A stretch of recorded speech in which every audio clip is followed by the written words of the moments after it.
আপনারা দেখছেন আদ-দাওয়া.টিভি, নির্মল বিনোদনের অঙ্গীকারে।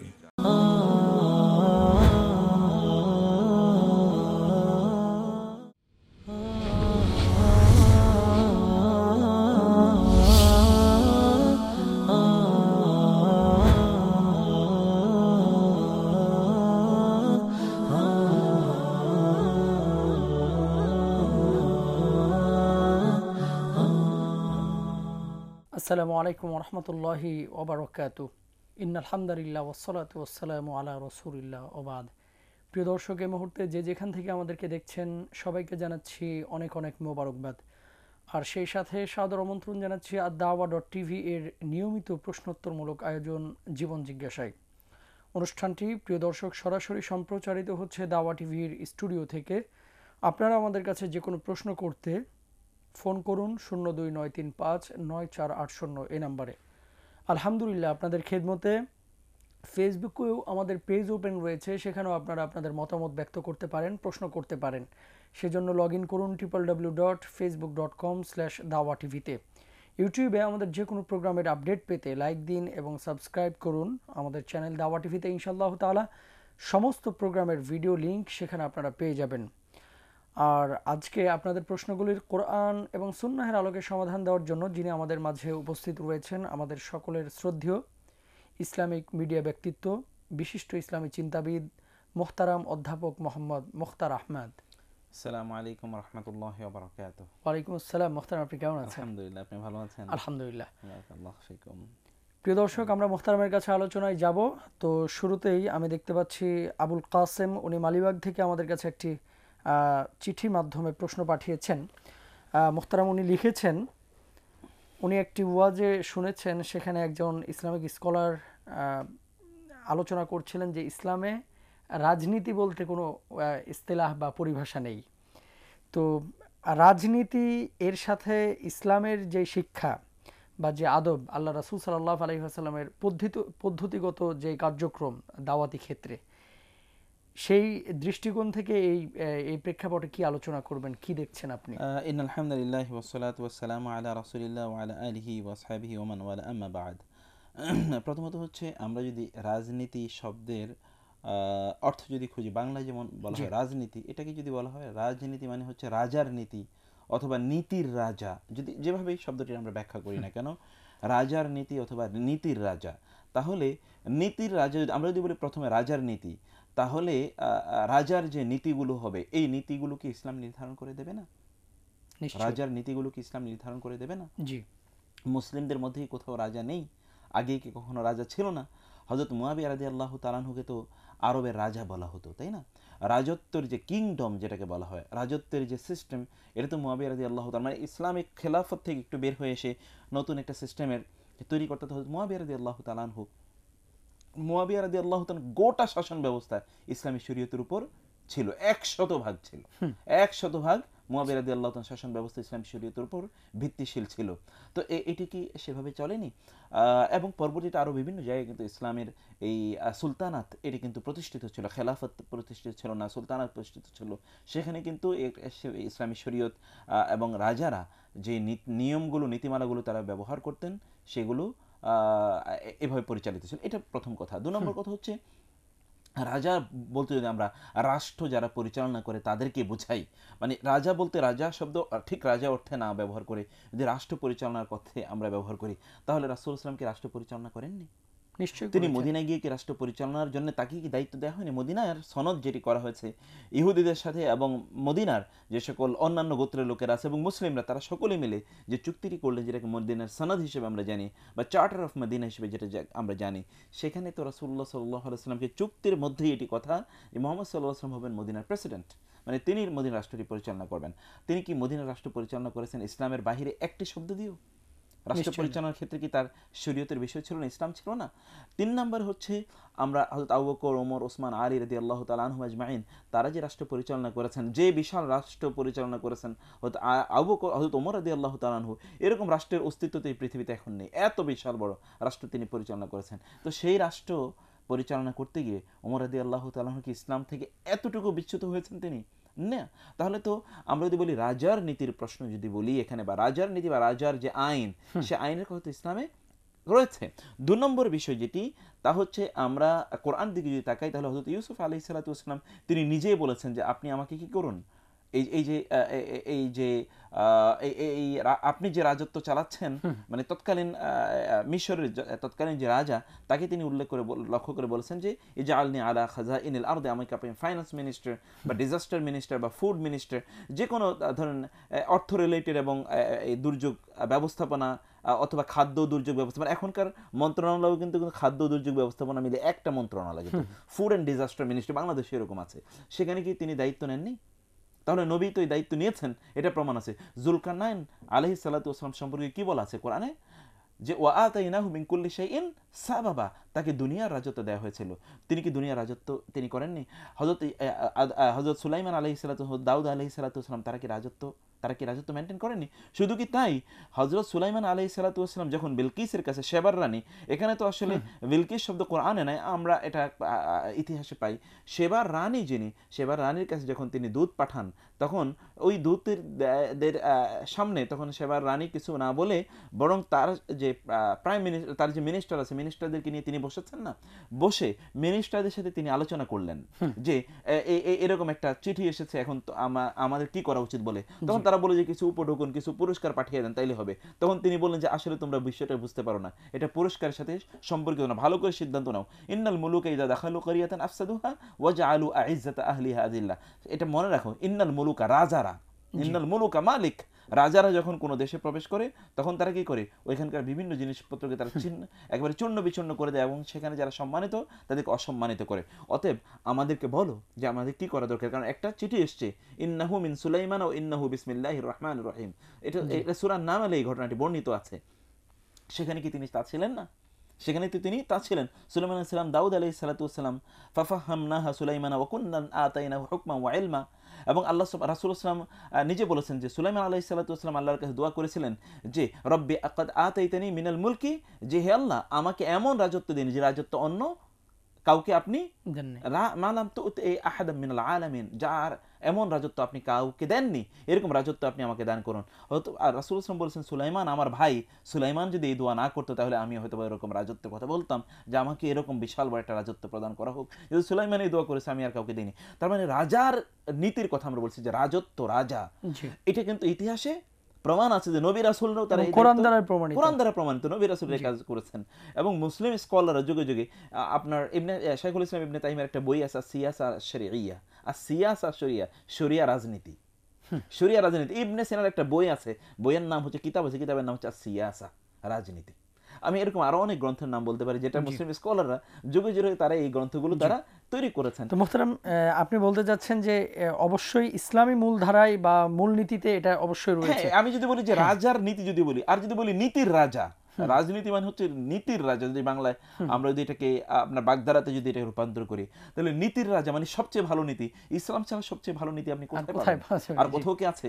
আপনি যদি রাজনীতির এর যদি বিষয় বলি, যে রাষ্ট্র পরিচালনার কথা, রাষ্ট্র পরিচালনার মধ্যে সেখানে অর্থনীতি রয়েছে, সেখানে সমাজনীতি রয়েছে, সেখানে পরিবার নীতি রয়েছে, সেখানে রয়েছে আপনার ওই যে বিচার ব্যবস্থা রয়েছে, এই ইত্যাদি বিষয়গুলো ইসলামের বাইরে কার কাছে তো সুন্দর সমাধান আছে? এবং মুহতারাম, জি, এখানে আরেকটি বিষয় চলে আসে মুহতারাম, যে অনেক বাংলাদেশের প্রেক্ষাপটে অনেক ইসলামিক দল রয়েছে, তো এগুলোকে অনেক ভাইরা ধর্ম ব্যবসায়ী হিসেবে আখ্যায়িত করে থাকেন। তো আমি আসলে পলিটিক্যাল কোনো কথা বলছি না, আমি বলতে চাচ্ছি যে দৃষ্টিভঙ্গি আমাদের যেটা, আসলেই কি সবাই ধর্ম নিয়ে ব্যবসা করছে? ইসলামী দলগুলো না, সবাই ধর্ম নিয়ে ব্যবসা করছে না, কিন্তু কিছু লোক ধর্ম নিয়ে ব্যবসা করে, যুগে যুগে করেছে। আল্লাহ সুবহানাহু ওয়া তাআলা কোরআনেই ঘোষণা করেছেন যে একদল লোক আছে যারা কি করে, ইস্তারুনা বিআয়াতিল্লাহি সামানান কলিলা, তারা আল্লাহর বাণীগুলোকে, কথাগুলোকে তারা কম মূল্যে বিক্রি করে দেয়। এরকম একটা দল কিন্তু যুগে যুগেই আছে, যুগে যুগেই থাকবে, যুগে যুগেই ছিল। তো বিভিন্নভাবে এটা তো করবেই। এটা শুধুমাত্র যে রাজনৈতিক ক্ষেত্রে মানুষ ধর্ম ব্যবসা করে তা না, ধর্ম ব্যবসা আরো বিভিন্নভাবে করে মানুষ, আরো বিভিন্নভাবে মানুষ ধর্ম ব্যবসা করে থাকে। এই আলোচনা এখানে করে আমরা শেষ করতে পারবো না, এই জন্য সংক্ষেপে শুধুমাত্র এতটুকু বলি, এই জাতীয় বক্তব্য এগুলো শুধুমাত্র তারা দেয় যারা সব কিছু নিজেদের নিয়ন্ত্রণে রাখতে চায়, অন্য কোনো লোকদেরকে সেখানে তারা ভাগীদার বানাতে চায় না। মনে রাখতে হবে যে যিনি রাষ্ট্র পরিচালনা করেন, তিনি যদি ইসলাম অনুসারে রাষ্ট্র পরিচালনা করেন, তাহলে সেটা ইসলামী রাজনীতি। এবং মোহতারাম, পাপের সাথে সংশ্লিষ্টতা বা শূন্যতা রাষ্ট্রীয়ভাবে যে সমস্ত সেগমেন্টগুলোই দেখা যায়, যেমন মাদকাসক্তি, দুর্নীতি, ঘুষ, সুদ, যেগুলোকে রাষ্ট্রীয়ভাবেই বলা হয়েছে যে এগুলো পাপের সাথে সংশ্লিষ্টতা, এগুলো রয়েছে। জি আজকেও আমি যখন আসছিলাম দেখলাম যে কাকরাইল মোড়ে একটা জায়গায় মাদক থেকে বাচ্চাদেরকে, মানে তরুণ সমাজকে ফেরানোর জন্য সেখানে ধর্মীয় মূল্যবোধের দিকে আকৃষ্ট করার চেষ্টা করা হয়েছে দেয়াল লিখনে। তো সে সমস্ত জায়গাতেও তো ইসলামকে অনুসরণ করা হচ্ছে। এবং না, ইসলাম, আপনি দেখেন সারা পৃথিবীতে মাদক এর ব্যাপারে যে পরিমাণ ক্যাম্পেইন, মাদক এর কারণে যে পরিমাণ অর্থ সারা পৃথিবীতে খরচ হয় এক বছরে, এই এক বছরের এই অর্থ দিয়ে সারা পৃথিবীর দারিদ্র দূরীকরণ সম্ভব। কিন্তু মাদকের বিরুদ্ধে কিন্তু মাদক কিন্তু মানুষ গ্রহণ করছে। বাংলাদেশের কনটেক্সটে বলেন, মাদকের জন্যে কোনোভাবে বিজ্ঞাপন দেয়া কি বৈধ বাংলাদেশে? মাদকের কোনো বিজ্ঞাপন চলে না। মাদকের বিজ্ঞাপন টেলিভিশন, পত্র পত্রিকা, রেডিওতে কোথাও কিন্তু মাদকের বিজ্ঞাপন দেয়া যায়, জানেন এটা নিষিদ্ধ। কিন্তু মাদক দ্রব্য কি বাংলাদেশে বাড়তেছে না কমছে? অবশ্যই বাড়ছে, কমছে। মোহতারাম। আমাদের দেশে বাড়ছে, তাই না? আমি শুধু আধা মিনিটে বলি, মদিনার সমাজে কি মাদক কমেছিল না বেড়েছিল? মদিনার সমাজকে নিয়ন্ত্রণ করলো, আর আমাদের সমাজকে নিয়ন্ত্রণ করছে। আমরা ফোনটা নিয়ে মোহতারাম আলোচনা ফিরছি ইনশাআল্লাহ। আসসালামু আলাইকুম ওয়া রাহমাতুল্লাহ। আসসালামু আলাইকুম। ওয়ালাইকুম আসসালাম ওয়া রাহমাতুল্লাহি ওয়া বারাকাতুহু। আমি বাড়িদারা থেকে গিয়াসুদ্দিন বলছিলাম। জি, আমার একটা প্রশ্ন ছিল যে আমরা যে আমল করি, এই আমলের দ্বারা অনেকে বলে যে জান্নাতে যাওয়া যাবে না। আল্লাহ এখন কোন আমল করলে আল্লাহর সন্তুষ্টি পাওয়া যাবে এবং কোন আমল করলে আল্লাহ পাক রাজি খুশি হবে এবং আমরা প্রথম থেকে জান্নাতে যেতে পারবো? অনেকে বলে যে যারা গুনাহ করে বা কি ঠিকমতো নামাজ পড়ে না, গুনাহ কাজ করেছে, তারা প্রথমে দোজখে যাবে, তারপর জান্নাতে যাবে, মানে পাপের শাস্তিটা হওয়ার পরে। কিন্তু আমার প্রশ্ন ছিল যে তওবা কাটলে নাকি সব গুনাহ মাফ হয়ে যায়। এখন এই তওবা অন্তর থেকে তওবা কাটলে পিছনে সব গুনাহ মাফ হবে কিনা এবং প্রথম থেকে জান্নাতে যাওয়া যাবে কিনা, যদি এটা একটু বুঝায় বলেন। ধন্যবাদ। শুকরিয়া ভাইয়া, জাযাকাল্লাহ। আপনি চমৎকার প্রশ্ন করেছেন। মোহতারামের কাছে আলোচনায় ফিরবো ইনশাআল্লাহ তাআলা এই প্রশ্নটি নিয়ে। তার আগে যে আলোচনাটি করছিলেন গুরুত্বপূর্ণ বিষয়। তো এই জন্য আমি বলছিলাম যে এখানে দেখুন, আমাদের এই বাংলাদেশের কনটেক্সট সহ সারা পৃথিবীতে মদের বিরুদ্ধে যে পরিমাণ ক্যাম্পেইন চলে, যেই পরিমাণ এর বিরুদ্ধে আন্দোলন, আপনি এই যে চিকা মারার কথা বলছেন, এরকম সোশ্যাল অ্যাওয়ারনেস, মাদকাসক্ত যারা তাদের নিরাময় কেন্দ্র এরকম নামে, আপনি যদি ওয়েস্টে যান তাহলে অলিতে গলিতে এরকম মাদকাসক্ত যারা বা মাদক যারা আসক্ত তাদের নিরাময় কেন্দ্র, রিহ্যাবিলিটেশন সেন্টার এরকম নামে লক্ষ লক্ষ লক্ষ লক্ষ আছে।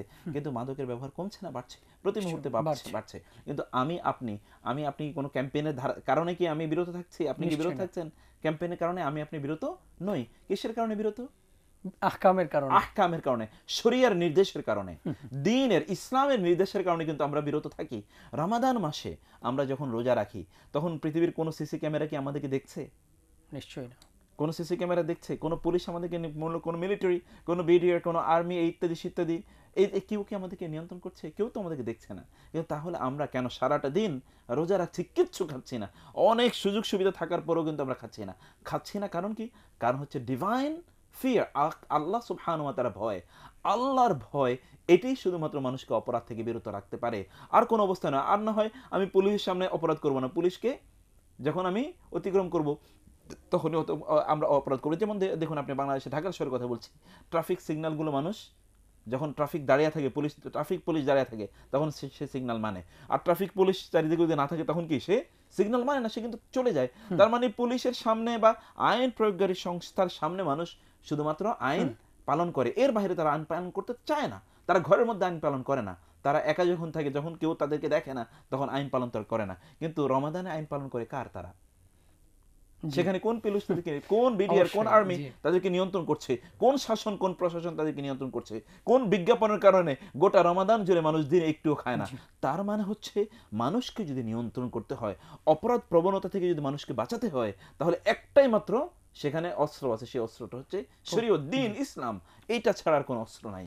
সারা পৃথিবীতে ইসলাম যারা দিনদার মানুষ, বিশেষ করে ইসলামের যারা অনুসারী, তাদের কথা তো বলছি, অন্য ধর্ম যারা মানে ধর্ম যারা পালন করে, তারা সাধারণত অন্য যারা ধর্ম পালন করে না তাদের থেকে নৈতিকতা সম্পন্ন বেশি হয়। নিশ্চয়ই, অবশ্যই। তো এই জন্য আমরা দেখি যে মদিনায় শুধুমাত্র আল্লাহর একটা আয়াত নাজিল হলো যে ইন্নামাল খামরু ওয়াল মাইসির ওয়াল আনসাব ওয়াল আসসামু রিজসুম মিন আমালি শাইতান ফাজতানিবু, এগুলো সব শয়তানের কাজ, অতএব এগুলো থেকে তোমরা দূরে থাকো। একটি মাত্র শব্দ ফাজতানিবু, সারা দুনিয়ার মুসলিমরা সব মদ তারা ত্যাগ করলো, মদের পাত্রগুলো পর্যন্ত তারা ছুঁড়ে ফেলে দিল। আর এখন পত্রপত্রিকা, রেডিওভিশন, টেলিভিশন ইত্যাদিতে লোকেরা কি পরিমাণ বলে যাচ্ছে, মদ খেও না, মাতাল হয়ে যাবে, তোমরা মাদক দ্রব্য গ্রহণ করো না, কি পরিমাণ বলে যাচ্ছে। ওইখানে একটা মাত্র শব্দ, আর কোটি কোটি শব্দ প্রতিদিন ব্যয় হচ্ছে, একটা লোকে বিরোধ থাকছে না, বরং লোকের আরো কি আরো মাদকাসক্ত তারা হচ্ছে। অতএব আমাদেরকে আসলে এইগুলো সহ সবকিছু, আপনি রাজনীতি বলেন, অরাজনীতি বলেন, সমাজনীতি বলেন, রাষ্ট্রনীতি বলেন, পরিবার নীতি বলেন, অর্থনীতি বলেন, যেই নীতির কথাই বলেন না কেন, ultimately will have to go back to ইসলাম। ইসলামের কাছে গেলে সব সমস্যার সমাধান হবে। শুকরিয়া মুহতারাম, জাযাকাল্লাহ। চমৎকার আলোচনার জন্য আপনি আসলে আমাদের অন্তরের দৃষ্টিও উন্মুক্ত করে দিয়েছেন, আলহামদুলিল্লাহ। প্রিয় দর্শক, চমৎকার আলোচনা করছেন মুহতারাম। আমরা মুহতারামের কাছে আবারও ফিরব ইনশাআল্লাহ তাআলা। আমরা একটি প্রশ্ন পেয়েছিলাম যে জান্নাতে কিভাবে যাবে, শাস্তি ভোগ করে নাকি প্রথম থেকেই জান্নাতে প্রবেশ করতে পারবেন? আমাদের এক ভাই একটু আগে প্রশ্নটি করেছেন, সেই প্রশ্নটি নিয়ে আমরা বিরতির পরে ইনশাআল্লাহ তাআলা আলোচনা করব।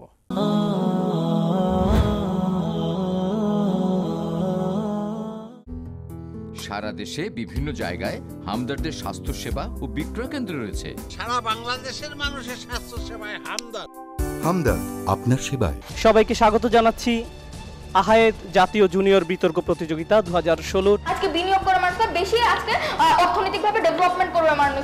এই সংসদ ফলিত বিষয়সমূহ পাঠ্যসূচির অন্তর্ভুক্ত করবে। তখন শিক্ষকেরা বলবে যে ব্যবহারিকের জন্য আলাদা একটা ক্লাস করা হোক। মাননীয় প্রধানমন্ত্রীকে আহ্বান জানাবো আজকের সংসদে প্রস্তাব উত্থাপনের জন্য। সেই নিউক্লিয়ার পাওয়ার যদি তারা অ্যাপ্লাই করে, মাননীয় পুরো পৃথিবী ধ্বংস হয়ে যাবে। আপনার যখন অর্থনীতিটি আলটিমেটলি কাজ করে, আপনার সেই মুসলমান, আপনার সেই লোকজন আপনার সেই দেশের উন্নয়নের জন্য কাজ করবে। মাফ্রিকা নিজের মতো আন্দোলন করছিল, মাফ্রিকা রাশিয়া নিজের মতো আন্দোলন করছিল। কেন করছিল? রাশিয়ার স্বার্থে কখন লেগেছে মাফ্রিকা? ওনার বক্তব্য থেকে অর্থটি পাচ্ছি, তাই আমি পয়েন্টে নিচ্ছি না। আপনি যখন সব রকম মানুষকে একই সাথে জোটবদ্ধ করে ফেলেন, সামগ্রিকভাবে আমি বলবো বিতর্কটি অত্যন্ত প্রাণবন্ত হয়েছে। আহেদ জাতীয় জুনিয়র বিতর্ক প্রতিযোগিতা 2016 শীঘ্রই আসছে শুধুমাত্র আদাওয়া.টিভিতে। নারী, সম্মান, রাশিকৃত স্বর্ণরৌপ্য আর চিহ্নিত ঘোড়াসমূহ, গবাদি পশু এবং ক্ষেত খামারের প্রতি আসক্তি মানুষের কাছে চাকচিক্যময় করে দেওয়া হয়েছে। এসব ইহজীবনের ভোগ্য সামগ্রী মাত্র, আর আল্লাহ তার নিকটই রয়েছে উত্তম আশ্রয়স্থল। সূরা আল ইমরান আয়াত 14। বিদ্যুৎ বিলটা, গ্যাস বিলটা যার সময় দিয়ে যায়। কিসের বিল মা? এসব বিদ্যুৎ বিল দেওয়ার জন্য আমি বসে থাকি? পৃথিবীর সেই শ্রেষ্ঠ মানুষ নবী মোহাম্মদ রাসূলুল্লাহ সাল্লাল্লাহু আলাইহি ওয়াসাল্লামকে যখন জিজ্ঞেস করা হয়েছিল আল্লাহর পরে স্থান কার, উনি 3 বার বলেছিলেন মা মা মা। কথা হন, আমার লগে কামে চল। এসব কাম কাজ আমার ভালো লাগে না। তোমার না কইছি প্রত্যেকদিন বেগর করবা না? কিন্তু যে বাবা এত কষ্ট করে আমাদের জন্য উপার্জন করে আনে, তাদের সঙ্গে এমন কোনো ব্যবহার কখনো করো না যাতে তারা কষ্ট পায়। আমরা আমাদের প্রতিবেশী, সমাজ ও দেশের প্রতি মুমিন হিসেবে কতটুকু দায়িত্ব পালন করছি, যা করছি তা সঠিক করছি কিনা, না করলে একজন মুসলমান হিসেবে কি করণীয়। জেমস সালাউদ্দিনের প্রযোজনায় শমশের আলী হেলালের জীবন ঘনিষ্ঠ আলোচনা অনুষ্ঠান শুদ্ধতার পথে দেখতে চোখ রাখুন প্রতি সোম ও মঙ্গলবার আদাওয়া.টিভিতে।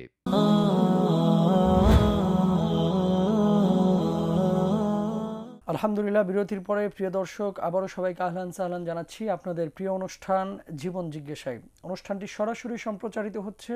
আপনাদের যে কোনো প্রশ্ন আমাদের কাছে করতে ফোন করুন 02-935-9480 এই নাম্বারে। আলহামদুলিল্লাহ, ফেসবুকেও আপনাদের খেদমতে আমাদের পেজ ওপেন রয়েছে, সেখানেও আপনাদের মতামত ব্যক্ত করতে পারেন, আমাদের এই প্রোগ্রামটি সরাসরি দেখতে পারেন। সেজন্য লগ ইন করুন www.facebook.com/দাওয়া-টিভিতে। ইউটিউবে আমাদের যে কোনো প্রোগ্রামের আপডেট পেতে লাইক দিন এবং সাবস্ক্রাইব করুন আমাদের চ্যানেল দাওয়া-টিভিতে। ইনশাআল্লাহ তাআলা আমাদের সমস্ত প্রোগ্রামের ভিডিও সেখানে পেয়ে যাবেন।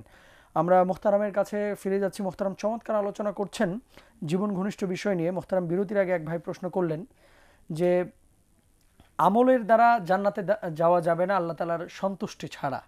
আবার উনি আরেকটি কথা বলেছেন যে যদি আমলের দ্বারা কেউ জান্নাতে যায়ও তো তার পূর্বের গুনাহ যদি তওবার দ্বারা মাফ না হয়, তাহলে গুনার শাস্তি ভোগ করে জাহান্নামের আগুনে পুড়ে তারপরে জান্নাতে আল্লাহ তাআলা পৌঁছাবেন। এমন কোনো ওয়ে বা এমন কোনো আমল আছে কি যে শুরু থেকে আল্লাহ রাব্বুল আলামিন শাস্তি না দিয়ে জান্নাতে পাঠিয়ে দিবেন?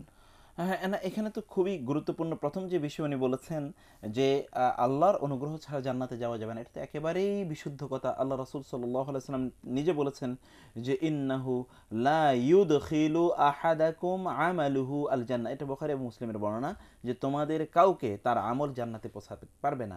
তখন সাহাবায়ে কেন বলেন ওয়ালা আনতা ইয়া রাসূলুল্লাহ, আপনিও কি আমলের মাধ্যমে জান্নাতে যেতে পারবেন? তখন তিনি বললেন যে ওয়ালা আনা ইল্লা আন ইয়াতাগাম্মাদানি আল্লাহু বিরাহমাতিন মিনহু ওয়া ফাদল, যে আল্লাহ সুবহানাহু ওয়া তাআলা তার অনুগ্রহের মাধ্যমে তিনি আমাকে পরিবেষ্টন করে রেখেছেন, তার অনুগ্রহের মাধ্যমে আমরা জান্নাতে যাব। এখন প্রশ্ন হলো যে তাহলে আমরা আমাদের আমলের মাধ্যমে জান্নাতে যেতে পারবো না, আল্লাহর অনুগ্রহের মাধ্যমে, তার সন্তুষ্টির মাধ্যমে? এটা কিভাবে সম্ভব? কারণ হলো দেখুন, আল্লাহ আমাদেরকে যে পরিমাণ নেয়ামত দিয়েছেন, এই নেয়ামতের শুকরিয়া কি আদায় করা সম্ভব? আমাদের ইবাদত করে কি আল্লাহর শুকরিয়া আদায় করা সম্ভব? কখনো সম্ভব না। ইবাদত আল্লাহ সুবহানাহু ওয়া তাআলা আমাদেরকে কেউ যদি সামান্য একটু, ধরুন আমরা বিপদে পড়েছি, এই বিপদে পড়ার কারণে একটু উপকার করেছে কোনো একজন লোক, আমরা বলি যে তোমাকে আজীবন স্মরণে রাখবো, বলি না কথা? নিশ্চয়ই। এবং আজীবন স্মরণে অনেক সময় বাস্তবে আমরা রাখি। আমরা প্রায় ধরেন আমাদের হয়তো বা ব্লাড লাগবে, কেউ ব্লাড দিয়েছে, আজীবন তাকে স্মরণে রাখি যে একটু ব্লাড দেওয়ার কারণে। আর আজীবন যিনি আমাদের শরীরে রক্ত তৈরি করে দিচ্ছেন, তাকে আমরা তাহলে শুধু রক্তের জন্যই তো তাকে আজীবন কতবার স্মরণ রাখা দরকার। ধরেন একটা লোক আমাকে চোখ দিয়েছে, ধরেন আমার একটা চোখ নষ্ট হয়ে গেছে, কেউ আমাকে একটা চোখ কি করলো, দান করলো, ওই লোকটাকে আমি কি পরিমাণ সম্মান করব, শ্রদ্ধা করব, কি পরিমাণ মনে রাখবো তাকে? অনেক বেশি। এক মানে তো যিনি আমাকে দুটো চোখ ফ্রি দিয়েছেন, তাকে কেমন, এবং জন্ম থেকে শুরু করে তাকে তাহলে কি পরিমাণ শ্রদ্ধা করা দরকার। আর যিনি এইরকম প্রত্যেকটা ক্ষেত্রে, ধরুন আমার কিডনি নষ্ট হয়ে গেছে, যিনি আমাকে একটা কিডনি দিলেন, তাকে আমি কি পরিমাণ সম্মান করব, শ্রদ্ধা করব, তাই না? তো এগুলো তো ধরেন দুই একটা বিষয় বললাম, তারপর অক্সিজেনের কথা বলছি। প্রতি মুহূর্তে আমার অক্সিজেন যদি বন্ধ হয়ে যায়, তাহলে কি কেউ আমাকে অক্সিজেন দিয়ে বাঁচাতে পারবে? মানুষ তো কিছু কিছু জিনিস দিতে পারে, কিন্তু এমন বহু জিনিস আছে যেগুলো কেউ দিতে পারে না। তাহলে সেই যেগুলো যিনি আমাকে এই প্রতি মুহূর্তে এগুলো দিচ্ছেন, আমি কি কখনো আল্লাহর কাছে প্রার্থনা করেছি আল্লাহ তুমি আমাকে দুটো হাত দিও, সুস্থ দুটো হাত দিও, সুস্থ দুটো চোখ দিও, দাঁতগুলো সুস্থ দিও, পাগুলো সুস্থ দিও, পেটটা সুস্থ রেখো? কোনোদিন তো দোয়া করিনি, কিন্তু আল্লাহ সুবহানাহু ওয়া তাআলা মেহেরবানি করে সব কিছুকে তিনি আমাকে দিয়েছেন। মায়ের পেটে যখন আমরা বড় হই, তখন আমরা কি খেয়ে বড় হই? আসলে মায়ের পেটে যখন আমরা থাকি, তখন তো রক্ত, ওই যে রক্তটা আমরা খাচ্ছি, যে রক্তটা মায়ের শরীর থেকে প্রতি মাসে বের হয়ে যাওয়ার কথা, ওই রক্তটা বন্ধ হয়ে গেছে, রক্তটা খেয়ে কিন্তু আমি বেঁচে আছি।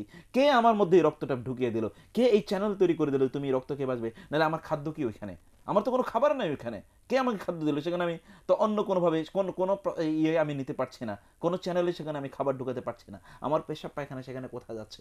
তাহলে এই মহান আল্লাহ সুবহানাহু ওয়া তাআলাকে ইবাদত করে আপনি কিভাবে তার শুকর করব? ইবাদত করে তার অধিকার কিভাবে আমি বাস্তবায়ন করব? ফলে ইবাদত করে তার অধিকার বাস্তবায়ন করা, আদায় করা সম্ভব না। এই জন্য আল্লাহর ইবাদত করে তারপরে আমি সেই ইবাদতের মাধ্যমে আমি জান্নাতে যাব, এটা তো অসম্ভব। এই জন্য সলফে সালিহিন বলতেন যে লোকেরা ইবাদত করে আসলে কি পায়? তারা মূলত ধরেন জান্নাতে ঢোকার যে চাবিটা, এই চাবিটা মূলত পায়। জান্নাতে ঢোকার চাবিটা কি? ইবাদত। জান্নাতে ঢোকার চাবিটা ইবাদত, কিন্তু মূল জান্নাতটা আসলে কি? তার জন্য ফ্রি। চাবিটার দাম কতটুকু? যেমন ধরেন আপনি একটা ফ্ল্যাট আপনি কিনলেন, 1 কোটি টাকা দিয়ে ফ্ল্যাট কিনলেন, এই ফ্ল্যাটে ঢোকার জন্য যে চাবিটা, এই চাবিটার দাম কত? 1 কোটি টাকার বেশি আর কি, মানে এই ফ্ল্যাটের দাম নাইলে ধরেন 100, এই চাবিটির দাম নাইলে 100 টাকা হবে, এর চেয়ে বেশি তো হবে না। একটা চাবির দাম কত? 100 টাকা, 200 টাকা, নাহলে 500 টাকা। কিন্তু ফ্ল্যাটের দাম 1 কোটি টাকা। তাহলে ফ্ল্যাট তো আপনি পাচ্ছেন কি? ফ্রি। চাবিটা আপনি 500 টাকা দিয়ে কিনলেন, কিন্তু ফ্ল্যাটটা পেলেন ফ্রি। জান্নাতটা আল্লাহ সুবহানাহু ওয়া তাআলা ফ্রি দিয়েছেন। জান্নাতের চাবিটা, ওইখানে ঢোকার জন্য যে চাবিটা, ওই চাবিটা কি? আমি শুধুমাত্র আমার ইবাদতটা দিয়ে কিনলাম। এইরকম একটা এক্সাম্পল, মানে এই এক্সাম্পল দিয়ে এটা সমাধান করা যাবে না। আমি সাধারণ একটা এক্সাম্পলের কথা বললাম যে আপনার শুধুমাত্র একটা চাবি হয়তো বা ইবাদত দিয়ে আপনি অর্জন করতে পারলেন, কিন্তু মূল জান্নাত এটি কিন্তু আপনি ইবাদতের মাধ্যমে অর্জন করতে পারেন না। এটা অর্জন করতে হয় আল্লাহ সুবহানাহু ওয়া তাআলার সন্তুষ্টি দিয়ে। এই জন্য আমাদের প্রত্যেকটা ইবাদতের মূল লক্ষ্য হয় আল্লাহর সন্তুষ্টি। এই জন্য রাসূল সাল্লাল্লাহু আলাইহি ওয়াসাল্লাম বলেছেন, কোনো একটি ইবাদত ততক্ষণ পর্যন্ত কবুল হবে না যতক্ষণ না ওই ইবাদতটা খালিসান লিল্লাহি ওয়াবতুগিয়া বিহি ওয়াজহুল্লাহ, যে এটা শুধুমাত্র আল্লাহর জন্য হয় এবং আল্লাহর সন্তুষ্টির জন্য হয়, শুধু আল্লাহর সন্তুষ্টি। দেখুন কোরআন এই জন্য প্রত্যেকটা জায়গায় বলা হয়েছে যে মারদাতিল্লাহ, আল্লাহর সন্তুষ্টি। সাহাবায়ে কেরামদের ব্যাপারে আল্লাহ বলেছেন রাদিয়াল্লাহু আনহুম ওয়া রাদু আন, আল্লাহর সন্তুষ্টি। ইয়া আইয়াতুহা নাফসুল মুতমাইন্না ইরজিই ইলা রাব্বিকা রাদিয়াতাম মারদিয়া। এখানে শুধু সন্তুষ্টির কথা। আল্লাহর সন্তুষ্টি ছাড়া আসলে কোনো কিছু অর্জন সম্ভব না। এই জন্য একজন ঈমানদারের সবচেয়ে বড় প্রাপ্তি হচ্ছে আল্লাহর সন্তুষ্টি। আল্লাহর সন্তুষ্টি হচ্ছে সবচেয়ে বড় প্রাপ্তি। অতএব তার এই কথা সত্য, এটা হাদিসের বক্তব্য যে আল্লাহর সন্তুষ্টি ছাড়া কোনোভাবে জান্নাতে যাওয়া যাবে না। এখন প্রশ্ন হলো তাহলে আল্লাহর সন্তুষ্টি আমরা কিভাবে অর্জন করব? বললাম যেভাবে অর্জন করব, আমাদেরকে ইবাদত আমরা আল্লাহর সন্তুষ্টির জন্য করব। কোন একজন ব্যক্তি ইবাদতের চ্যানেলে থাকলেই শুধুমাত্র তিনি আল্লাহর সন্তুষ্টি অর্জন করবেন। যেমনি ভাবে আপনি ঘরে ঢোকার জন্য, একটা ফ্ল্যাটে ঢোকার জন্য আপনার চাবি লাগবে, আপনি চাবি ছাড়া তো এখানে ঢুকতে পারবেন না। ফ্ল্যাটটা আপনার জন্য ফ্রি, কিন্তু চাবিটা তো আপনাকে অর্জন করতে হবে। চাবি যদি না থাকে তাহলে আপনি ওই ফ্ল্যাট ফ্রি প্লেও লাভ কি, আপনি তো এখানে ঢুকতেই পারবেন না। অতএব চাবিটা অর্জন করার জন্য আমাকে কি ইবাদত করতে হয়। আমাকে ইবাদতের চ্যানেলে যদি আমি ঢুকে যাই তাহলে ওইটা আমি ফ্রি পেয়ে যাব। যদি আমি ইবাদতের চ্যানেলে না ঢুকি তাহলে আল্লাহ সন্তুষ্ট হয়ে ওইটা আমাকে প্রদান করবেন না। ইবাদত এই জন্য খুবই গুরুত্বপূর্ণ। আল্লাহ সুবহানাহু ওয়া তাআলা সন্তুষ্ট হবেন শুধুমাত্র যদি আমরা আল্লাহর ইবাদত করি। 2 নম্বর কথা। 3 নম্বর কথা এখানে যেটি, সেটি হচ্ছে যে কোনো একজন ব্যক্তি তিনি যদি অপরাধ করেন তাহলে তিনি জাহান্নামে আগে যাবেন, তারপরে তিনি জান্নাতে যাবেন। কথা একেবারে সত্য, আহলে সুন্নাহ ওয়াল জামাতের আকীদা এটাই, এটাই আহলে সুন্নাহ ওয়াল জামাতের আকীদা। কিন্তু কোন একজন ব্যক্তি কি প্রথমে জান্নাতে যাবে না? হ্যাঁ, অবশ্যই যাবে। আস-সাবিকুন আস-সাবিকুন উলাইকাল মুকাররাবুন। আল্লাহ সুবহানাহু ওয়া তাআলা সূরা আল-ওয়াকিয়াতে বলেছেন আস-সাবিকুন আস-সাবিকুন উলাইকাল মুকাররাবুন ফি জান্নাতি, তারা জান্নাতে যাবে, এরা হচ্ছে সাবিক, তারা দ্রুত যাবে। এবং এর ইয়াদখুলুনাল জান্নাতি বিগাইরি হিসাব, একদল লোক থাকবে যারা জান্নাতে চলে যাবে কি বিগাইরি হিসাব, কোনো হিসাব নিকাশ ছাড়াই। আল্লাহ সুবহানাহু ওয়া তাআলা বলবেন যাও, তোমাদের কোনো হিসাব নিকাশ নাই, তোমরা জান্নাতে চলে যাবে। এরা কারা?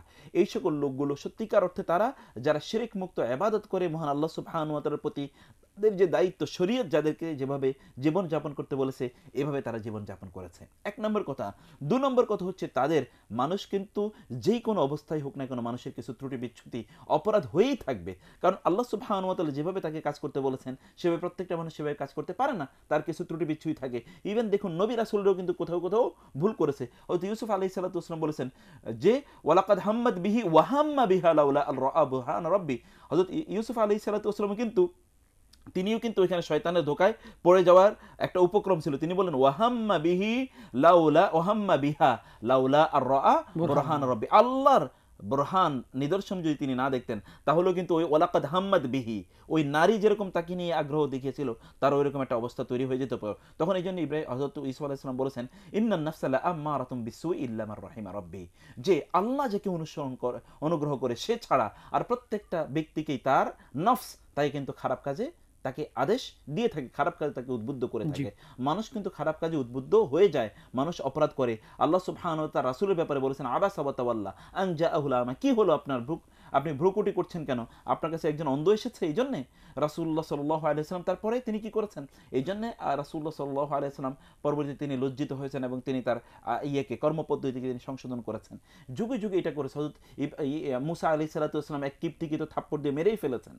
এরকম যুগে যুগে ঘটনা বহু ঘটেছে। অতএব ত্রুটি বিচ্ছুতি কিন্তু মানুষ করে।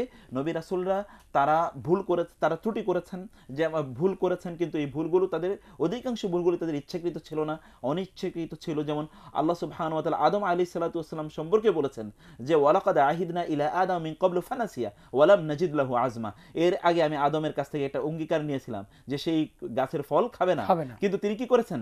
ফাআকালা মিনহা ফাবাদাত লাহুমা সাওআতুহুমা, যে তারা সেখান থেকে খেলো, তারপরে তাদের কাপড় চোপড়গুলো সব তাদের থেকে তারা চলে গেল এবং ফানাসিয়া তিনি ভুলে গেলেন ওয়ালাদ নাজিদ লাহু আজমা, আমি কিন্তু তার মধ্যে দৃঢ়তা পাইনি। আল্লাহ নিজে বলছেন সূরা তোহাতে। তো এই জায়গাগুলোতে দেখা যাচ্ছে যে এই রকম ত্রুটি বিচ্ছুতি মানুষের হয়েই থাকে। এই ত্রুটি বিচ্ছুতিগুলো থেকে বিরত থাকতে হলে আমাদেরকে কি করতে হবে? তাওবা করতে হবে। এজন্য আল্লাহ সুবহানাহু বলেছেন ইয়া আইয়ুহাল্লাযীনা আমানু তুবু ইলাল্লাহি তাওবাতান নাসুহা আসা রাব্বুকুম আন ইউকাফিরা আনকুম সাইয়্যাতিকুম, তোমরা তাওবা নাসুহা করো। তাওবা নাসুহা মানে হচ্ছে এমন তওবা যে এই অপরাধ আপনি আর ভবিষ্যতে কখনো করবেন না। তাহলে আল্লাহ কি করবেন? আসা রাব্বুকুম আন ইউকাফিরা আনকুম সাইয়্যাতিকুম, তোমাদের সব অপরাধগুলো ক্ষমা করবেন। তার মানে যদি তওবা আল্লাহ রাব্বুল আলামিন কবুল করেনি তাহলে বান্দা শুরু থেকে জান্নাতে যাওয়া পসিবল, যা সম্ভব, কারণ আল্লাহ তো তার সব গুনাহ মাফ করে দেবেন। অতএব তার তো আর কোনো গুনাহ থাকবে না। আল্লাহ কবুল করুক আমাদের সবার তওবাকে। মুহতারামা, আবারো আলোচনায় ফিরবো ইনশাআল্লাহ একটি বিরতির পরে। প্রিয় দর্শক, আপনারা দেখছেন আপনাদের প্রিয় অনুষ্ঠান জীবন জিজ্ঞাসা। সময় হয়েছে ছোট্ট একটি বিরতিতে যাবার, খুব শীঘ্রই ফিরছি ইনশাআল্লাহ।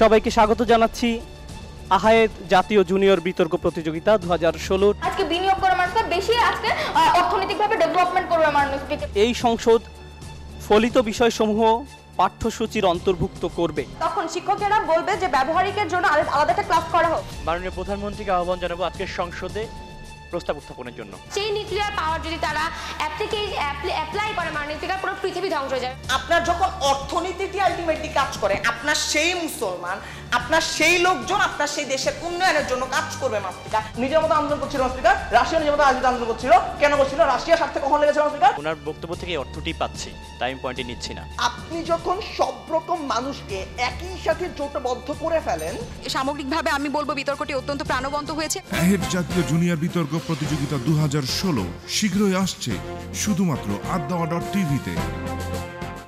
তিনি যাকে ইচ্ছা বিশেষ জ্ঞান দান করেন এবং যাকে বিশেষ জ্ঞান দান করা হয় সে প্রভূত কল্যাণ লাভ করে। জ্ঞানবানরাই কেবল উপদেশ গ্রহণ করে থাকে। সূরা বাকারা আয়াত 297। দৈনন্দিন জীবনে ইসলাম এই স্লোগানকে সামনে রেখে পথ চলা শুরু করেছে নতুন ধারার অনলাইন পোর্টাল পয়গাম.com। মানবতার মুক্তি সনদ মহাগ্রন্থ আল কোরআন এবং মানবতার মুক্তিদূত মহানবী হযরত মুহাম্মদ সাল্লাল্লাহু আলাইহি সাল্লামের শিক্ষা ও আদর্শকে তুলে ধরাই আমাদের মূল লক্ষ্য। আমাদের নির্মিত অনুষ্ঠানমালা সম্পর্কে জানতে ও আমাদের প্রবন্ধ নিবন্ধ লেখনী পড়তে ভিজিট করুন www.paygam.com। ফেসবুকে লাইক দিন www.facebook/paygam।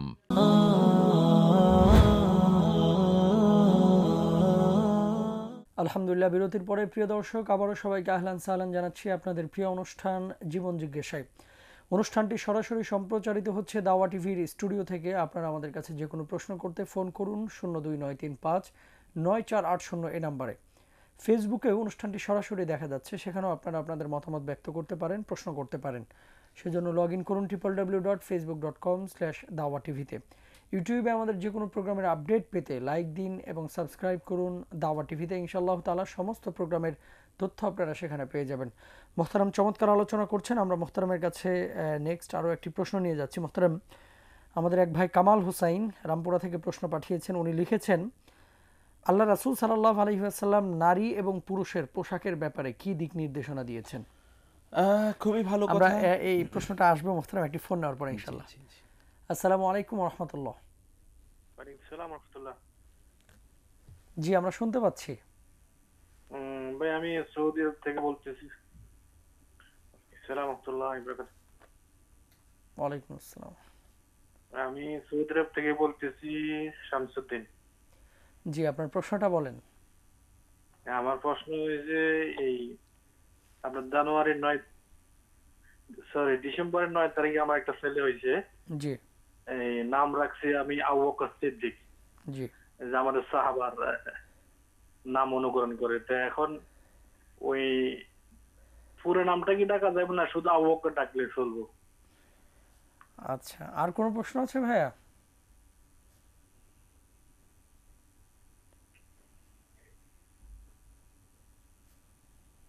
শুকরিয়া। আর প্রশ্ন জি, এই আপনার ওই আকিকার বিষয়, যে আকিকার বিষয় আমি ওই বাড়ির থেকে আসছি ছুটির থেকে, তো টাকা পয়সার একটু একটু ঝামেলা ছিলাম। তো আপনার এখন এই আকিকাটা আমি করি নাই, এখন চাইতেছি পরে মনে করেন টাকা হাতে হইলে করবো। এখন এটা কতটুকু হাদিস সম্মত হবে বা কিভাবে একটু বুঝাইলে বা বললে খুব এটা উপকৃত হবো। শুকরিয়া। আর কোনো প্রশ্ন করবেন আপনি ভাইয়া? না ভাই, আসলে আপনাদের অনুষ্ঠানে সব সময় দেখি, আর এই আরে দোয়া খায়ের করবেন। আপনি আমাদের জন্য দোয়া করবেন এবং আপনাদের প্রবাসে আমাদের বাংলাদেশে অনেক ভাই বোনেরা রয়েছেন, সকলের জন্য দোয়া রইল। আল্লাহ রাব্বুল আলামিন সকলকে যেন সুস্থ রাখেন, নিরাপদে রাখেন, সেই দোয়া আমরা করছি। আল্লাহ কবুল করুক, আমিন। মোহতারাম অনেক দূর থেকে প্রশ্ন করেছেন, আবারও জাযাকাল্লাহ আপনাকে। যে প্রশ্নটা আপনার কাছে করেছিলাম মোহতারাম রামপুরা থেকে, পোশাক কেমন হবে? এটি খুবই গুরুত্বপূর্ণ একটি বিষয়। প্রথমত হচ্ছে যে পোশাক আল্লাহ সুবহানাহু ওয়া তাআলা কিন্তু পোশাকের ব্যাপারে বলেছেন যে পোশাক তিনি কি করেছেন, পোশাক থেকে আসমান থেকে নাজিল করেছেন। পোশাকটা তিনি নাজিল করেছেন, নাজিলের সাথে যে শব্দে তিনি নাজিল, যে শব্দের সাথে যে বিষয়ের সাথে তিনি নাজিল শব্দটি উল্লেখ করেছেন, তার সাথে কিন্তু একটা বরকতের সম্পর্ক রয়েছে, একটা পবিত্রতার সম্পর্ক রয়েছে। এবং এই জন্য আপনি দেখবেন যে বৃষ্টি, যেমন ওয়াহি নাজিল করা, বৃষ্টি নাজিল করা, পাথর কি বলে এটাকে আপনার ওই যে লোহা নাজিল করা, ওয়াংজালনাল হাদিদা, এইটা নাজিল করা। এবং লেবাসের ব্যাপারে আল্লাহ সুবহানাহু ওয়া তাআলা বলেছেন যে তিনি লিবাস নাজিল করেছেন ইউয়ারি বিহি সাওআতিহিমা, যে এই পোশাকের মাধ্যমে যাতে তারা তাদের লজ্জাস্থানগুলোকে তারা হেফাজত করে, এই জন্য আল্লাহ সুবহানাহু ওয়া তাআলা পোশাক নাজিল করেছেন। এই জন্য পোশাকের একটা বিষয় রয়েছে। এবং পোশাক কেন? পোশাক কিন্তু মানুষের জিনা, তাদের যে কোরআনে আল্লাহ সুবহানাহু ওয়া তাআলা পোশাকের অন্য অন্য যে শব্দ সেটি তিনি জিনা ব্যবহার করেছেন। খুযু জিনাতাকুম ইনদা কুল্লি মসজিদিন, মসজিদের সময় তোমাদের পোশাকগুলো তোমরা পরিধান করো। পোশাকের কথা তিনি বলেছেন, কুল মান হাররামা জিনাতাল্লাহি আল্লাতী আখরাজাত লিইবাদিহি, বলো যে আল্লাহ যে সৌন্দর্য তোমাদের জন্য ফরজ করেছেন সেই সৌন্দর্য কে আবার তোমাদের জন্য হারাম করলো। এরকম সৌন্দর্য মানে পোশাকের ব্যাপারে আল্লাহ সুবহানাহু ওয়া তাআলা জিনা শব্দটি ব্যবহার করেছেন, মানে সৌন্দর্য শব্দ ব্যবহার করেছেন। পোশাকের মূল উদ্দেশ্য কি? পোশাকের মূল উদ্দেশ্য যে ওই যে কোরআনে যে আয়াতটির কথা বললাম সেটা হচ্ছে মানুষের লজ্জাস্থানগুলোকে ঢাকা। পুরুষ এবং নারীর লজ্জাস্থানের কি আছে? লজ্জাস্থানের একটা পার্থক্য আছে। পুরুষের লজ্জাস্থান যেমন নাভি থেকে নি পর্যন্ত, অর্থাৎ নাভি থেকে হাঁটু পর্যন্ত, কিন্তু নারীর লজ্জাস্থান তার গোটা শরীর, তার গোটা শরীর।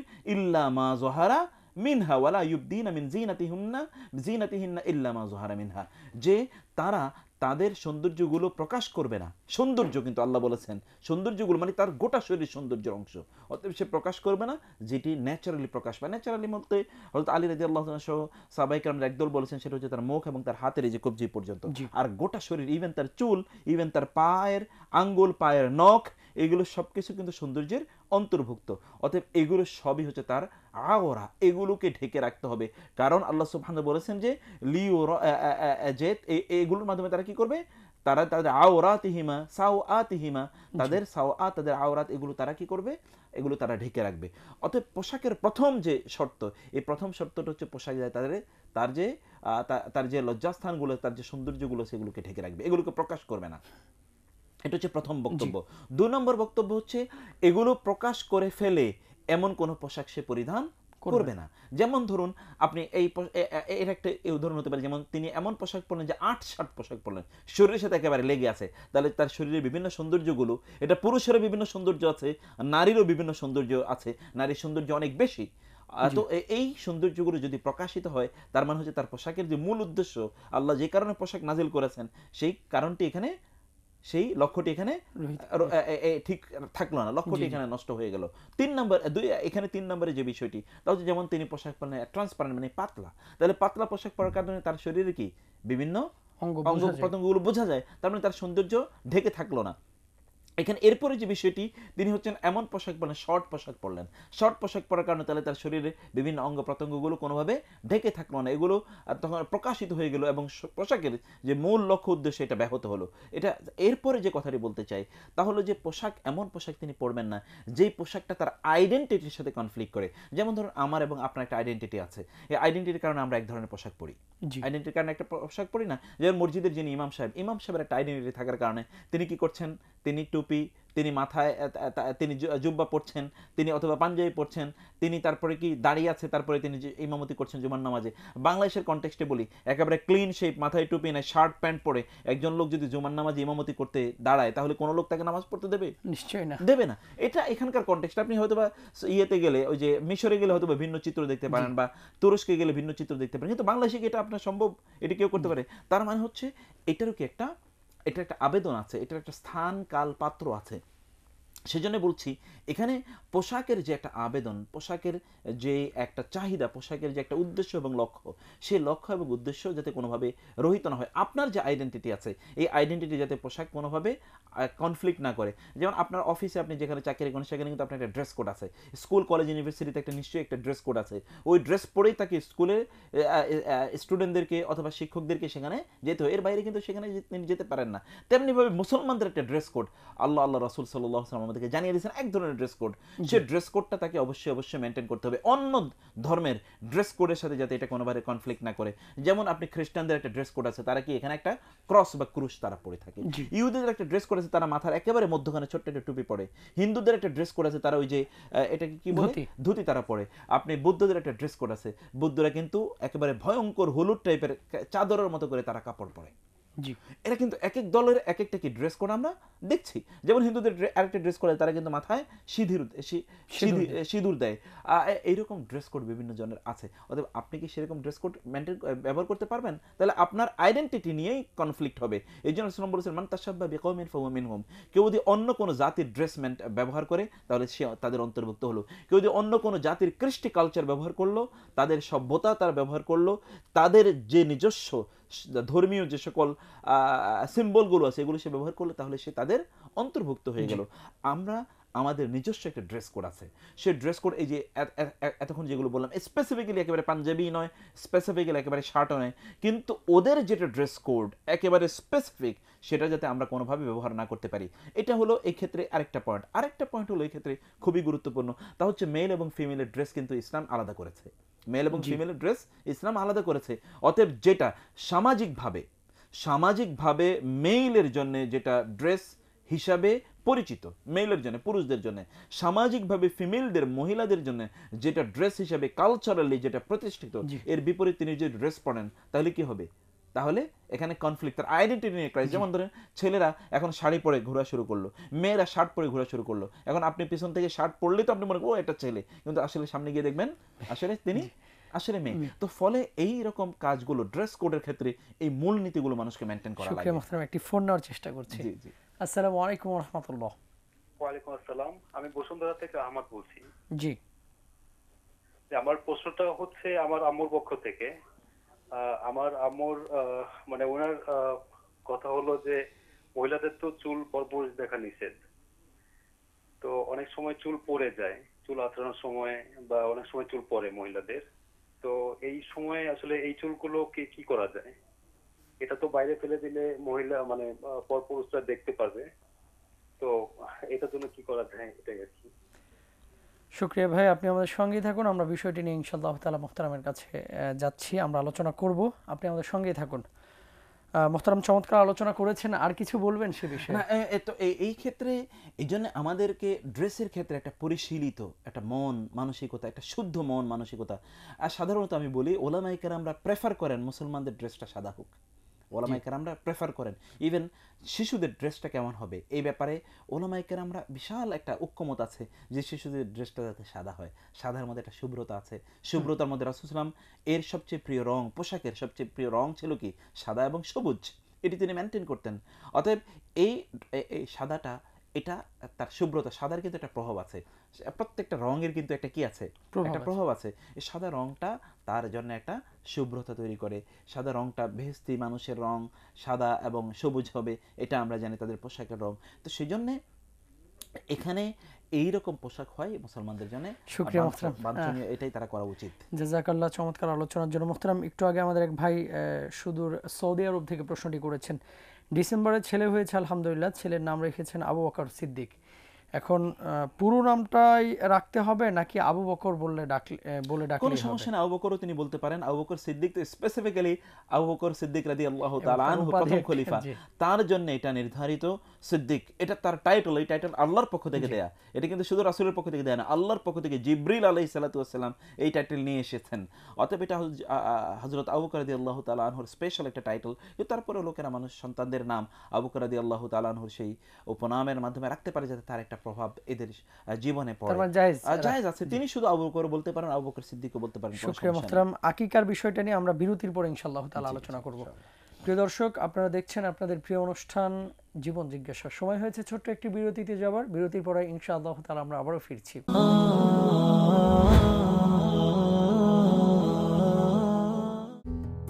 সারা দেশে বিভিন্ন জায়গায় হামদর্দের স্বাস্থ্য সেবা ও বিক্রয় কেন্দ্র রয়েছে। সারা বাংলাদেশের মানুষের স্বাস্থ্য সেবায় হামদর্দ। হামদর্দ আপনার সেবায়। altanzil.tv والضحى والليل إذا سجى ما ودعك ربك وما قلى। কোরআনকে জানতে, কোরআনকে মানতে altanzil.tv নিয়ে এলো কোরআন কেন্দ্রিক নানা আয়োজন। وللآخرة خير لك من الأولى ولسوف يعطيك ربك فترضى ألم يجدك يتيما فآوى ووجدك ضالا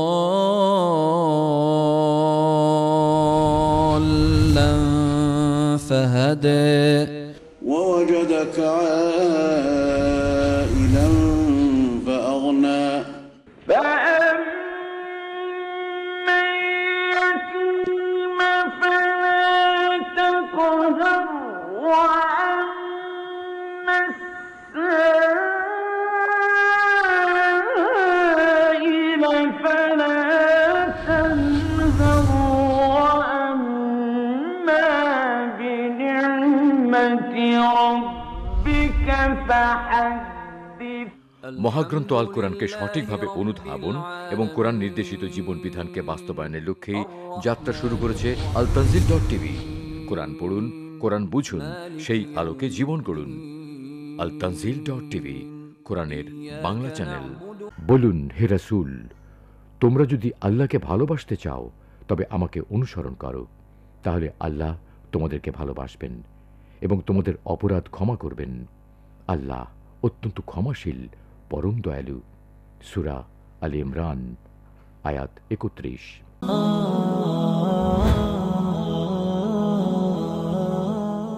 আলহামদুলিল্লাহ, বিরতির পরে প্রিয় দর্শক আবারও সবাইকে আপনাদের প্রিয় অনুষ্ঠান জীবন জিজ্ঞাসায় স্বাগত ও আমন্ত্রণ জানাচ্ছি। আমাদের সাথে রয়েছেন আজকে আমাদের সকলের শ্রদ্ধেয় মোহতারাম অধ্যাপক মোহাম্মদ মুখতার আহমদ। চমৎকার আলোচনা করছেন মোহতারাম। এই আলোচনায় যদি আপনারা অংশ নিতে চান, প্রশ্ন করতে চান, তাহলে আমাদের কাছে ফোন করুন 0293594800 এই নাম্বারে। আলহামদুলিল্লাহ, অনুষ্ঠানটি সরাসরি দেখা যাচ্ছে ফেসবুকেও, সেখানেও দেখতে পারেন, আপনারা প্রশ্ন করতে পারেন। সেজন্য লগ ইন করুন www.facebook.com/dawattvte। আমরা মোহতারামের কাছে ফিরে যাচ্ছি। একটি প্রশ্ন মোহতারাম ছিল, আমাদের ভাই কয়েকদিন আগেই দেশে থেকে সৌদি আরবে আবার গেছেন, তো সেক্ষেত্রে অর্থনৈতিকভাবে কিছুটা টান অবস্থায় রয়েছেন। তো এই সংকটাপূর্ণ মুহূর্তে উনি আকিকাটি দিতে পারেননি, তো পরবর্তীতে দেওয়ার চিন্তা করেছেন। এক্ষেত্রে হুকুমটা কি মুহতারাম? আসলে আকিকা তো এটা সুন্নাতে মুআক্কাদা, সুন্নাতে মুআক্কাদা, কেউ কেউ ওয়াজিব বলেছেন। তো আকিকা যেহেতু সুন্নাতে মুআক্কাদা, তিনি এটি যদি না দেয়ার তার সামর্থ্য যদি না থাকে, তাহলে তার লা ইউকাল্লিফুল্লাহু নাফসান ইল্লা উসআহা, অতএব তার সামর্থ্য যদি না থাকে তিনি দেবেন না। আর উত্তম হলো তার সপ্তম দিনে, আর আয়েশা রাদিয়াল্লাহু হাদিস অনুসারে 14তম অথবা 21তম দিনেও তিনি দিতে পারেন। এরপরে যখন তিনি যদি এরপরে না দিতে পারেন, তাহলে যখন তিনি মনে চায় তখন তিনি দিয়ে দেবেন। কারণ হাদিসে এসছে যে শিশু কি হয়, মুআল্লাকাতুন বিআকিকাতি, তার আকিকার সাথে সে আবদ্ধ থাকে, অথবা মারহুনুম বিআকিকাতি, যে একটা মানব সন্তান সে তার আকিকার সাথে সে আবদ্ধ থাকে। মুরতাহিনুন আছে, তারপর মুআল্লাকাতুন আছে, এইভাবে তার আকিকার সাথে সে আবদ্ধ থাকে। তো সেই জন্য সে তার যখন সামর্থ্য হবে তিনি যদি আকিকাটা দিয়ে দেন, তাহলে ইনশাআল্লাহ হয়ে যাবে। শুকরিয়া মুহতারাম, জাযাকাল্লাহ। একটু আগে আমাদের এক ভাই প্রশ্ন করলেন, সম্ভবত বসুন্ধরা থেকে। উনি জানতে চেয়েছেন, মেয়েদের যে চুল পড়ে যায়, তো চুল দেখা তো পরপুরুষের জন্য নিষিদ্ধ, উনি ওনার ভাষায় বলেছেন। তো যে চুলগুলো ছিঁড়ে পড়ে যায় অথবা এমনি খসে পড়ে, সেই চুলগুলোকে উনি কি করবেন? এটা কি বাইরে ফেলে দিবেন? বাইরে ফেললে তো মানুষ দেখে ফেলবে, এই কথা বলছেন। উত্তম হলো চুলগুলোকে মাটির নিচে যদি এগুলো পুঁতে রাখা যায় তাহলে উত্তম। অথবা তিনি এগুলোকে ময়লা আবর্জনার মতো এরকম করে ময়লা আবর্জনার সাথে যদি এটা ফেলে দেন, তাহলে তো আর অন্য কেউ ওইভাবে দেখবে না। এটি তিনি যদি করতে চান তাহলে এটি তিনি করতে পারেন, কোনো সমস্যা নেই। তবে মাটির নিচে নখ এবং চুল এগুলো মাটির নিচে পুঁতে রাখাটাই ভালো। জি, শুকরিয়া মুহতারাম। অনেক ক্ষেত্রে দেখা যাচ্ছে আমাদের বোনেরা, বিশেষ করে যারা একটু ইসলাম সম্পর্কে অজ্ঞ, এখন কিন্তু চুল বিক্রি হচ্ছে এবং বাইরের বেশ কিছু কান্ট্রি চুল ক্রয় করছে। তো বিশেষ করে এই উপমহাদেশ থেকে বেশি নিচ্ছে, যেহেতু আমাদের বোনেরা বেশি বড় চুল রাখেন। তো এই চুল ক্রয় বিক্রয় এটা কি জায়েজ আছে? এটা একটা বিতর্কিত মাসালা, ক্রয় বিক্রয় নিয়ে একটা বিতর্কিত মাসালা। কিন্তু আমরা বলবো যে আপনার এমন কি দায় ঠেকলো যে চুল আপনাকে বিক্রি করতে হবে? এইটা বিক্রি করার মধ্যে কি কোনো খুব বেশি অর্থের লেনদেন এখানে আছে, খুব বেশি কি প্রাপ্তির এখানে কিছু আছে? এই কাজগুলো থেকে বিরত থেকে আমরা আমাদের নিজেদের অংশগুলোই এভাবে বিক্রি করে দিলাম, যেটা তৈরির পিছনে আমার নিজের কোনো অবদান নাই। তো সেই জন্য এই সকল জিনিসগুলোকে এভাবে বিক্রি করে দেওয়ার মধ্যে কোনো কল্যাণ নেই। যেহেতু এটা একটা বিতর্কিত মাসালা, আমরা সমাধানের এভাবে বলছি না যে হালাল অথবা হারাম, এটা তারা না করুক, এটাই তাদের জন্য কল্যাণকর। এবং তারা ওগুলো এরকম যখন হবে তখন তারা মাটির নিচে এটিকে পুঁতে রাখবেন ইনশাআল্লাহ। শুকরিয়া মুহতারাম, জাযাকাল্লাহ। একটি গুরুত্বপূর্ণ প্রশ্ন আমাদের এক বোন করেছেন, উনি গাজীপুর থেকে, আয়েশা খানম। উনি জানতে চেয়েছেন ছেলেরা যখন মেয়ে বিয়ের জন্য মেয়েদেরকে মানে পাত্রী দেখবেন, তখন তো আল্লাহ রাসূল সাল্লাল্লাহু আলাইহি ওয়াসাল্লাম স্পেসিফিক কিছু বৈশিষ্ট্যের কথা বলেছেন, তার সম্পদ, বংশমর্যাদা, তারপরে তার দিনদারিতা। তো মেয়েদের ক্ষেত্রে আলটিমেটলি আল্লাহ রাসূল সাল্লাল্লাহু আলাইহি ওয়াসাল্লামের কোনো দিক নির্দেশনা কি আছে হাদিসের এবারতে, যে মেয়েরা যখন পাত্র নির্বাচন করবে তখন এই বিষয়গুলোর দিকে খেয়াল রাখবে? বক্তব্য একই। রাসূলুল্লাহ বলেছেন তুনকাহুল মারআতু লিআরবাঈন, একজন নারীকে বিয়ে করা হয় 4টি কারণে এবং একটি পুরুষকেও বিয়ে করা হয় 4টি কারণে। কিন্তু অন্য একটি হাদিস আছে যে হাদিসে পুরুষের মধ্যে আসলে কি গুণটা বেশি চাওয়া দরকার সেই ব্যাপারে রাসূল সাল্লাল্লাহু আলাইহি ওয়াসাল্লাম বলেছেন, ইজা জাআকুম মিম্মান তারদাউনা দীনাহু ওয়া খুলুকাহু ফাযাওয়িজুহু ওয়া ইল্লা তাকুন ফিতনাতুন ফিল আরদি ওয়া ফাসাদুন আরিদ। যখন তোমাদের মেয়েদেরকে বিয়ে করার প্রস্তাব নিয়ে এমন কোন ছেলে আসবে যে ছেলের মিম্মান তারদাউনা দীনাহু ওয়া খুলুকা, তার দিনদারি এবং তার চরিত্র নিয়ে তোমরা সন্তুষ্ট, তোমরা তার দিনদারি নিয়ে সন্তুষ্ট না, তার দিন খুব ভালো, দিন ইসলাম প্র্যাকটিস করছে, অখুলুকা তার চরিত্র ভালো, তাহলে ফাযাওয়িজুহু, তার কাছে তোমরা তোমাদের সন্তানকে বিয়ে দাও, তার কাছে তোমরা তোমাদের সন্তানকে বিয়ে দাও। ওয়াইল্লা, যদি এটা না করে তখন ফিতনাতুন ফিল আরদি ওয়া ফাসাদুন আরিদ, তাহলে সমাজে ব্যাপক পরিমাণ ফিতনা ছড়িয়ে পড়বে। তো এই জন্য আমাদের দায়িত্ব হচ্ছে মূলত ছেলেদের ব্যাপারে সবচেয়ে বেশি যেটি দেখার বিষয় সেটা হচ্ছে তার চরিত্রটি কেমন, তার চরিত্রটি কেমন, তার দিনদারি তো আছে কিনা। দিনদারি যদি না থাকে, চরিত্র যদি না থাকে, তাহলে তার কোটি কোটি সম্পদ থাকুক, হাজার হাজার শিক্ষা থাকুক, তার প্রচুর পরিমাণ সৌন্দর্য থাকুক, এ খুবই ডেঞ্জারাস, খুবই ভয়ঙ্কর।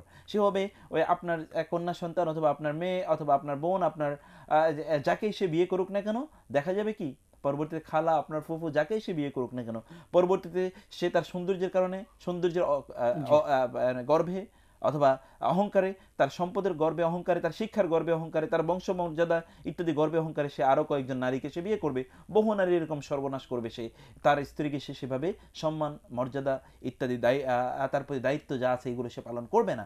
সেজন্য দায়িত্ব এখানে মৌলিকভাবে ছেলেদের মধ্যে যে গুণটি দেখার কথা আল্লাহ রাসূল সাল্লাল্লাহু আলাইহি ওয়াসাল্লাম বলেছেন, তার মধ্যে সেটি হচ্ছে তার দিনদারি এবং তার চরিত্র, এই দুটো হচ্ছে। আর মেয়েদের ব্যাপারে তো 4টির কথা বলেছেন রাসূল সাল্লাল্লাহু আলাইহি ওয়াসাল্লাম, যে সেটি হচ্ছে তার সৌন্দর্য, তার শিক্ষা, তার বংশমর্যাদা এবং তার দিনদারি। এটা তারপরে বলছেন দিনদারি নিয়ে তোমরা খুশি থাকো, কারণ দিনদারিকে তোমরা প্রাধান্য দাও, দিনদারি আসলে মূল। কারণ অন্য জিনিস দেখুন, অন্য হাদিসে এসছে একজন ব্যক্তির সৌন্দর্য কি আজীবন থাকে? সম্পদও আজীবন থাকে না। তার শিক্ষাও কি সবসময় তার জন্য সব কল্যাণ নাও নিয়ে আসতে পারে। অতএব তার যেটি সম্পদ হিসেবে মূলত থাকবে সেটি তার চরিত্র। এই জন্য চরিত্রকে যেটা থাকবে সেটা তার দিনদারিত্ব। এই যে দিনদারি, তার চরিত্র, এগুলোকে মূলত সকল ক্ষেত্রে আমাদের প্রাধান্য দেওয়া। মুহতারাম, তিক্ত হলেও সত্য আমাদের বর্তমান প্রেক্ষাপট, আমরা যখন ছেলে মেয়ে নির্বাচন করতে যাই, বিশেষ করে অভিভাবক শ্রেণীর যারা রয়েছেন, তারা অনেকে বলে থাকেন যে তোমরা দেখো 2 চোখে, তারা দেখে 12 চোখে। তো 12 চোখ দ্বারা অনেকে মিন করেন তার সম্পদ, এবং বারবার কিন্তু দিনদারিতার দিকে বেশি যাওয়া হয় না, শুধু সম্পদ এবং বংশমর্যাদা, শিক্ষার দিকে যাওয়া হয়। অনেকে ক্রেডিট নেয় যে ফিনল্যান্ডে পড়াশোনা করছেন, অস্ট্রেলিয়া থেকে অমুক ডিগ্রি নিয়ে এসেছেন, কিন্তু ছেলেটা নামাজ পড়ে না। তো একটা নামাজি ছেলের পক্ষ থেকে প্রস্তাব যায়, আর একটা অস্ট্রেলিয়া থেকে পড়াশোনা করে এসেছেন কিন্তু সালাত আদায় করেন না বা দিনের পথে নেই। তো দেখা যায় যে আমাদের প্রেক্ষাপটে অধিকাংশ মানুষ ওই অস্ট্রেলিয়ান ছেলের দিকে বেশি ঝুঁকে। তো এই ক্ষেত্রে এই ধরনের সিদ্ধান্তের পরে যে সমস্ত বিয়েগুলো হচ্ছে, এই সমস্ত বিয়েগুলো বেশি বরকতময় হয় নাকি আসলে আপনি কিভাবে দেখেন? না, বরকত তো হওয়ার প্রশ্নই আসে না। আমরা তো সমাজে এরকম চিত্র বহুই দেখতে পাই, তাই না? এইরকম বহু ডিগ্রিধারী, বহু ইত্যাদি কিন্তু বহু ডিগ্রিধারী, বহু শিক্ষা, বহু ইত্যাদি অর্থবৃত্ত ইত্যাদির অবস্থা তো আমরা জানি, আর তাদের পরিবারগুলোর অবস্থাও আমরা জানি যে ওই পরিবারগুলোর অবস্থা কি, সেখানে সুখ, শান্তি, সমৃদ্ধি, তৃপ্তি, আনন্দ, হাসি খুশি ইত্যাদি তো কোনো কিছুই নাই সেখানে। অতএব মূল যেটা আমরা সুখের কথা বলি, আল্লাহ সুবহানাহু বলেছেন যে ওমিন আয়াতি আন খালাকা লাকুম মিন আনফুসিকুম আজওয়াজান লিতাসকুনু ইলাইহা ওয়া জাআলা বাইনাকুম মাওয়াদ্দাতান ওয়া রাহমা, যে স্বামী স্ত্রী তারা পরস্পরের মাঝে শান্তি খুঁজে পাবে, পরস্পরের মাঝে শান্তি খুঁজে পাবে, তাদের মাঝে থাকবে ভালোবাসা এবং রহমতের সম্পর্ক। এগুলো একটাও এখানে থাকে না, এগুলো সব ওইখানে গিভ অ্যান্ড টেক এর সম্পর্ক। তুমি দিতে পারলে আমি সন্তুষ্ট, আর না দিতে পারলে আমি সন্তুষ্ট না, এইরকম একটা পরিস্থিতি। কিন্তু আপনি যদি এমন একটা সংসার চান যে সংসারে না পেলেও আপনার স্ত্রী আপনাকে জিজ্ঞেস করবে, তুমি তো এই টাকা তোমার কাছে থাকার কথা, এই টাকা তুমি কোত্থেকে আনলে? স্ত্রী আপনাকে প্রতিবন্ধকতা তৈরি করে, আপনি হালাল ইনকাম যদি না করেন তাহলে আপনার স্ত্রী আপনার সম্পদ স্পর্শই করে না। আপনি যখন বাসায় ফিরে যান সন্ধ্যায় রাতে, তখন আপনি যদি ফল নিয়ে যান, তখন আপনার স্ত্রী আপনাকে জিজ্ঞেস করে এই ফল কোত্থেকে কিনেছো, টাকা পেয়েছো কোথায়, তখন আপনার তৃপ্তি। তার কিন্তু ডিমান্ড পূর্ণ করার আপনার কোনো কিছু নেই, বরং সে আপনাকে প্রতি মুহূর্তে বাধা দিয়ে রাখে অন্যায় হারাম কাজ থেকে। সে প্রতি মুহূর্তে আপনাকে জিজ্ঞেস করে, ভোর রাতে আপনাকে সে ঘুম থেকে জাগিয়ে দেয় সালাত আদায় করার জন্য, সালাতের জন্য সে আপনাকে তাগিদ দেয়, ইবাদতের জন্য তাগিদ দেয়, হারাম থেকে সে আপনাকে বিরত রাখে। আরেকজন স্ত্রী প্রতি মুহূর্তে আপনাকে সে প্রেশার দিতে থাকে, আমার ওটা চাই, আমার ওইটা কিনে দিতে হবে। এই স্বামী তখন অন্যায় অপরাধে প্রতি মুহূর্তে লিপ্ত হয়ে থাকে, ঘুষ, সুদ, হারাম, দুর্নীতি ইত্যাদির মধ্যে সে প্রতি মুহূর্তে সে লিপ্ত থাকে। তাহলে আপনার শান্তি কোথায়, সুখ কোথায়? সুখ তো আপনি সেখানেই পাচ্ছেন যেখানে আপনার স্ত্রীর একেবারেই ডিমান্ড নেই, আপনার কাছে চায় না। যদি হালাল না হয় সে আপনার কাছে চায় না, প্রয়োজনে সে না খেয়ে থাকবে, কিন্তু আপনাকে সে কোনোভাবে কষ্ট দেবে না, আপনার উপর মানসিক কোনো যন্ত্রণা সে তৈরি করবে না। আপনার অনুপস্থিতিতে আপনার সংসারকে সে দেখে রাখে, আপনার সন্তানগুলোকে সে সত্যিকার মানুষ হিসেবে তৈরি করে। আপনার সন্তানগুলোকে সে মানুষ খেকো অথবা ওই রকম যে শুধুমাত্র আপনার খাদকের মতো সে তৈরি করে দেয় না, এইরকম স্ত্রী তো আপনার দরকার। আপনি তো পারিবারিক সফলতা তো এখানেই, সফলতা এখানে, শান্তি তো আপনি সেটাই চান। সারাদিন কর্মক্লান্ত হয়ে আপনি যখন বাসায় ফিরে যান, তখন আপনার বুক দূর দূর করে, আজকে তো আমি এটি নিয়ে গেলাম না, আজকে জানি আমার কি অবস্থা হয়, আজকে তো আমি সন্তানদের ডিমান্ড পূর্ণ করতে পারলাম না। আপনার তখন কি অবস্থা? তখন আপনি বাসায় যেতে চান না, আপনি বাসায় না গিয়ে আপনি যদি নাইট ক্লাবে সময় কাটাতে পারেন, অন্য কোথাও গিয়ে আপনি রাত কাটাতে পারেন, তাহলে আপনার খুব ভালো লাগে। আর ওই ব্যক্তির কি সন্তান না যার শান্তি, এই ব্যক্তির শান্তি সুখ, নাকি ওই ব্যক্তির সুখ শান্তি যিনি তার কর্মক্লান্ত হওয়ার পর বাসায় যখন তিনি ফিরে যান তখন তিনি তৃপ্তি? ও, কারণ বাসার নাম আল্লাহ বলেছেন সাকান, মাসকান, সাকান। সাকান মানে কি? সাকিনা, সাকিনা মানে প্রশান্তি। বাসায় তো সে প্রশান্তি পাবে। এক লোক সে প্রচুর টাকা পয়সা ইনকাম করে, তারপরে বাসায় গেলে তার শান্তি নাই। আরেক লোক তিনি খুব কম ইনকাম করেন, তারপরে তার বাসা শান্তিতে ভরা, তার বাসা সুখে ভরা, সমৃদ্ধিতে ভরা। তাহলে আমরা আসলে যেই সংসার চাই, ওই সংসারে শুধুমাত্র দিনদারের উপর এই সংসার তৈরি হতে পারে। দিন যদি না থাকে তাহলে এগুলো কোনোটাই তৈরি হবে না। আমরা সেরকম অবস্থায় এখন সমাজে দেখতে পাচ্ছি। আল্লাহ কবুল করুক। মুহতারাম, চমৎকার আলোচনা করছেন। আল্লাহ রাব্বুল আলামিন আপনাকে উত্তম জাযা দান করুক মুহতারাম। এবং কোরআন সুন্নাহের আলোকে যে বিষয়গুলো আপনি তুলে ধরেছেন, সত্যিকার অর্থেই প্রিয় দর্শক, যদি আমাদের দৈনন্দিন জীবনে আমরা বাস্তবায়িত করতে পারি, আমাদের পরিবার হবে অনেক সুন্দর এবং সত্যিকার অর্থে আমরা দুনিয়া এবং আখিরাতে কামিয়াবি অর্জন করতে পারবো ইনশাআল্লাহ। আজকে আমরা বিদায় নিব, ঘড়ির কাঁটা বলছে আমাদেরকে শেষ করতে হবে। সকলেই ভালো থাকুন, সুস্থ থাকুন, নিরাপদে থাকুন, সে দোয়া রইল। আল্লাহ হাফেজ। আসসালামু আলাইকুম ওয়া রাহমাতুল্লাহি ওয়া বারাকাতুহু।